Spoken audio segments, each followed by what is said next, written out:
All right. Thank you for joining me. I am Brian Banks from Your Career Day. Can you give us your name? My name is Ramone Crowe Jr. Okay. And where's your hometown? My hometown is the great Knoxville, Tennessee. I grew up in the Mechanicsville area, which we commonly known as the Ville. Okay. And what is your current career title? My current career title is National Program Analyst for the National Program Policy Group for the FAA. Okay. Now, can you explain what the FAA is?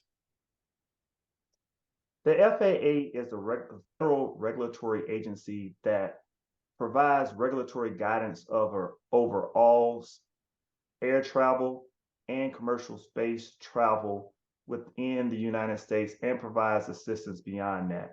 So our primary goal is to ensure that you have the safest and most efficient air travel system, which we call the national airspace within the United States of America and beyond. Okay. All right. Thank you for that. Now, what does your job entail?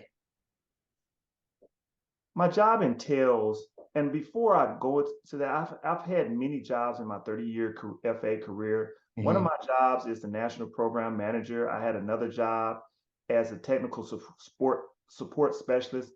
But the primary job that got me to where I am is what we call an Airways Transportation System Specialist, what we call ATSS, which their Mhm. primary objective is to work on equipment that's owned by the federal government, mainly the FAA, to help the flying public get to point A to point B safely and efficiently.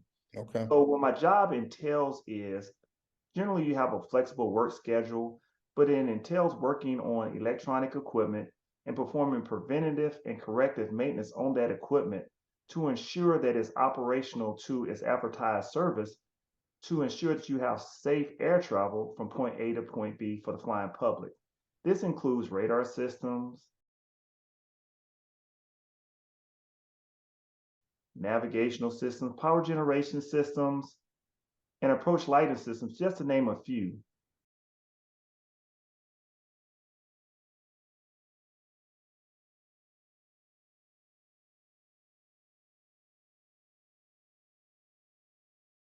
And the job requires you to work in various climate conditions, internal to facilities, external buildings, and all type of weather conditions. And Okay. you're required to track and record all the maintenance that you do on these facilities into what we call electronic logging system. So it ensures anything happens, they can always go back and find out exactly what happened to that system. Okay. Now, what type of education is required for this type of position? The education, it varies, but at the minimum, you need to be a high school graduate, have some background, and it really helps to have certification in electronics or Mhm. something related to that electronic technology or a degree program in electronics. You can go have an associate's degree, a bachelor's degree in that career field. Okay. Mine came via of the military. I was an advanced electronic technician within the military, with some of those systems in the military translated to some of the systems that are within the FAA. So my experience and training came from the military. So I give that the military a great foundation because prior to the military, I really didn't have a lot of experience. Matter of fact, I had no experience Mhm. in this career field. Okay.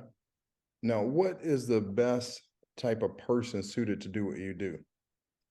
The best type of suited person to do what I do is someone that has a math and science background as a good foundation.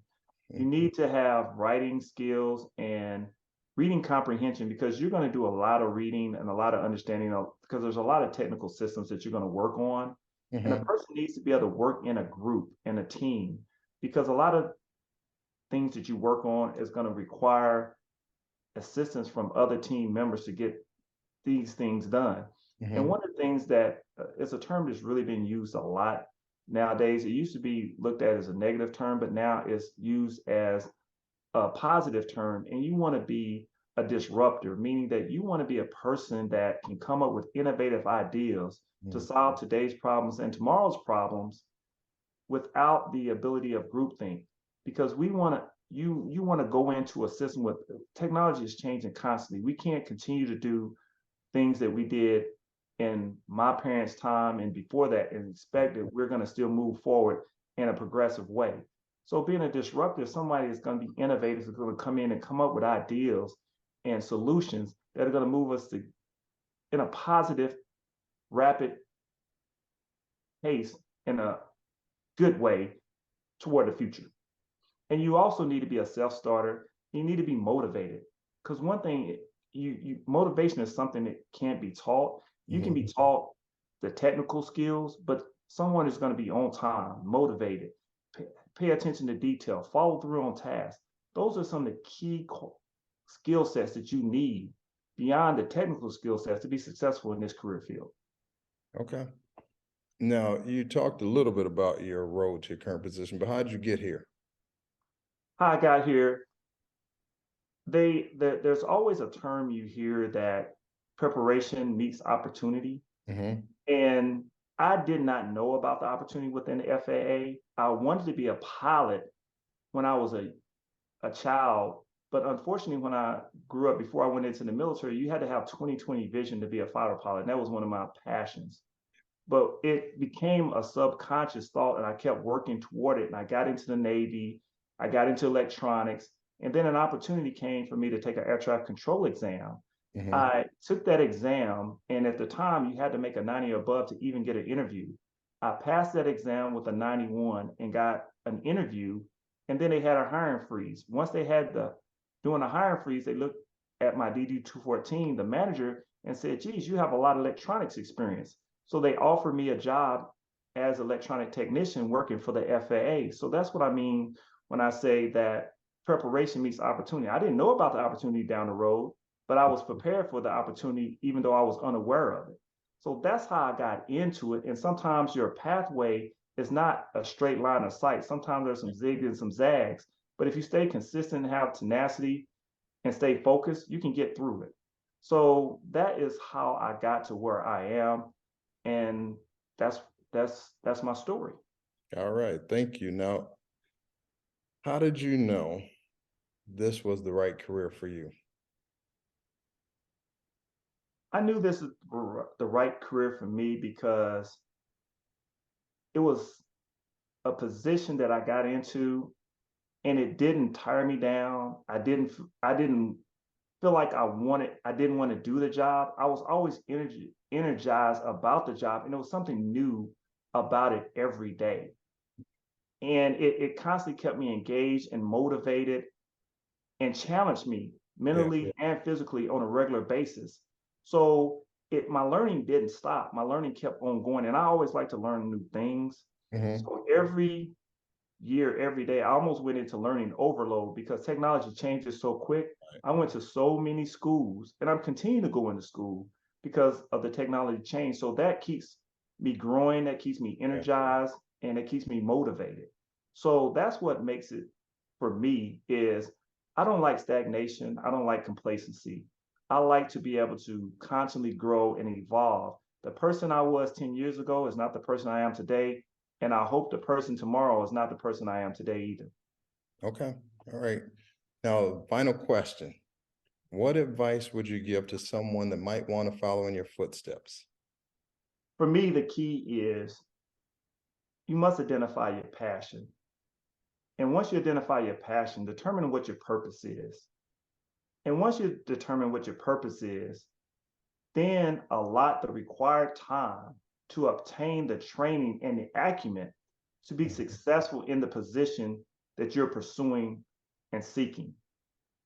Because that's really what it comes down to. It's not about the dollars and cents of it, which is a great thing if you can identify your passion, purpose, and allocate the time. Because those three elements together, to me, equal success. And a lot of times people go through their whole life and talk about it, their passion, Right. maybe. Some people never discover it.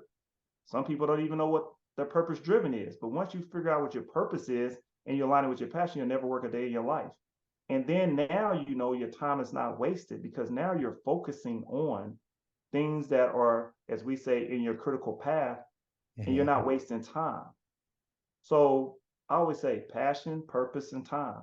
Those are key factors for me. And that's what I recommend to anybody. So it doesn't tell you what to do. It just Right. once you determine what it is to do, make sure that those things line up with those three things. Wow, great advice.